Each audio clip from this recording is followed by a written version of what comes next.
Yola Kasim is still at the venue of the COP28, and she was supposed to join us at this time. Seems we cannot reach her to give us some concluding thoughts after she filed in that report last night. Oh, okay, I hear she's ready. Ayola, we've been waiting for you. I guess you're following up with all that is happening. I hope you're not caught up in this controversy draft and all of that. Good morning or good afternoon from Dubai, you would say. Good morning, or good afternoon from here. Yeah, as you said, yes, we were just part of the African group of negotiators. We just finished press conference on that. So we're just rushing from the other side to this side, and then I was just bounced from my stand-up position, so I had to use this place. The thing is, we are not getting what we want, so they are saying no. That is what the African group of negotiators just said now. They said that the global adaptation goal, the remark that they have that the outcomes has not addressed what they want. So we are not going to have, it's as if we're going to, it's supposed to have closed about an hour ago. So it's a long drawn, about 2 hours ago actually. So it's still dragging on. We are not having what they want, and they're saying that we are still going to remain here till they get what they want. Hopefully we'll do that because, today is the last day, and what happened is people, they book their flights, the countries can afford to stay, for them to stay longer. So hopefully something will happen and something good will happen for the African continent. Yeah, so I know it's something you've been reporting. It's very connected to climate financing.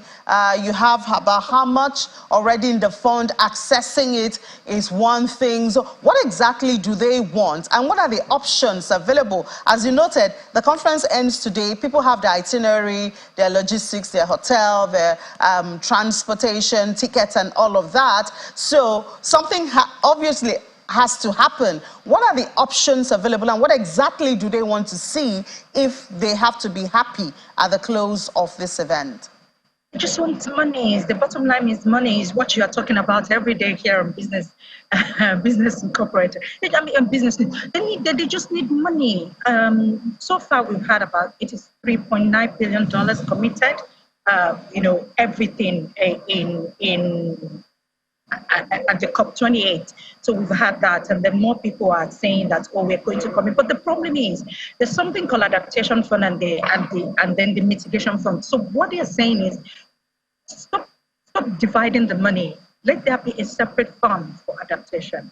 See, don't commit what you've committed for mitigation and now want to move it to adaptation. Say no, it's a fresh pledge. That's what we need. They want people to do about 4 main targets here that they want people to do: infrastructure, food systems. So those are the targets that they've set for them. And they said for us to move from where we are to where you want us to be, it costs money. And even the UN Secretary General is saying that. So the money that we have is $3.9 billion that we have.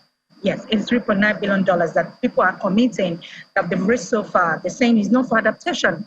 So they want a clear-cut rule in the negotiation text saying how adaptation will be taken care of. That's why we are now in it. And then, of course, there's some other the small island developing state. They're saying that you have to use the language. There's a language: face out fossil fuel, not unabated. Face it out. They're saying the language is weak, so it's more of language now. People are not seeing a strong language that is committing member countries to the negotiation, to the agreement. So that's why they're dragging this out as of now. Yeah, I wonder how this will end, because, I mean, when they say phase out fossil fuel, we know that has a lot of implications. I don't know, I mean, even the UK, they had to reduce their determination, to phase out fossil fuel. Countries like Germany and all of that, with the war going on in Ukraine, had to go back to coal. So, I mean, it sounds really difficult in reality. But how do you see all of this ending? Because the conference has to end. Is it that we will postpone it to COP29 and say conversations will continue next year or something? For almost 30 years, conversation has been going on how to reduce emission and how to reduce the global temperature rise. So, and then you mentioned next year, COP29, they've just yesterday night, Baku, that's Azerbaijan, there's going to be conversation there about this. On COP30, people will go with their national determined contribution, again, saying this is what we're going to do to reduce our emission. There's going to be a new set of commitment that is in 2025, that's in Brazil, the Amazon. So right now, what they need to do for this to be successful, okay, the COP presidency sent a high target for himself. He said to us that, it's going to be at par with the Paris Agreement. Paris Agreement was in 2015 was when countries came together and said that, you know what, we're going to limit emission to 2 degrees, between 1.5 degrees and 2 degrees Celsius. Everybody bought into that. So they set up targets instead of how to get pathways to go there. So we've been working on that. And we're taking stock take. We realize that, you know what, on this pathway that we are, temperature is not going to be 1.5 degrees. We are on a pathway to maybe 2.5 or even 3 degrees Celsius. So that's the pathway. So they want people to do more. Like, don't just come and be saying we're going to do. No. We want commitment here. So it looks as if, okay, first time we are seeing phase out, fossil fuel, the language of fossil fuel that they will use. If they don't use phase out, what would they use? Unabated or commit to reduce use of fossil fuel? Of course, as you mentioned, Western countries are still commissioning. You see, they're still spending money on fossil fuels, coal, oil, and gas. They seem, committing to that. So small island countries say that if they sign this agreement as it is as of now, that means they're signing off their grave, that their grave will be in water. I think that's what the representative from Vanuatu said. That is their grave. They're going to be buried in water.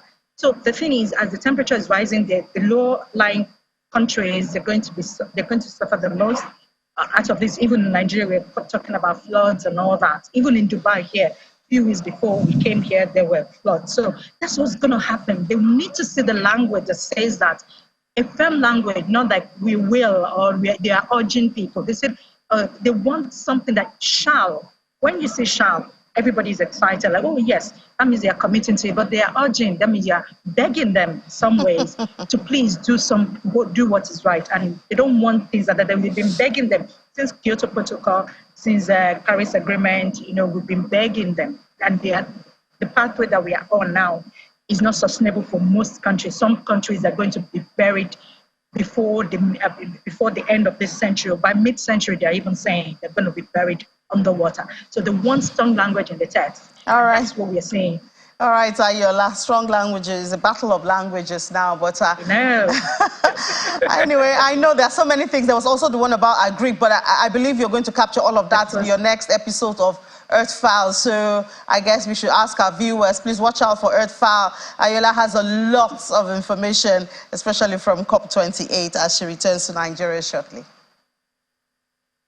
Thank you. Nice talking to you, Ine. Same here.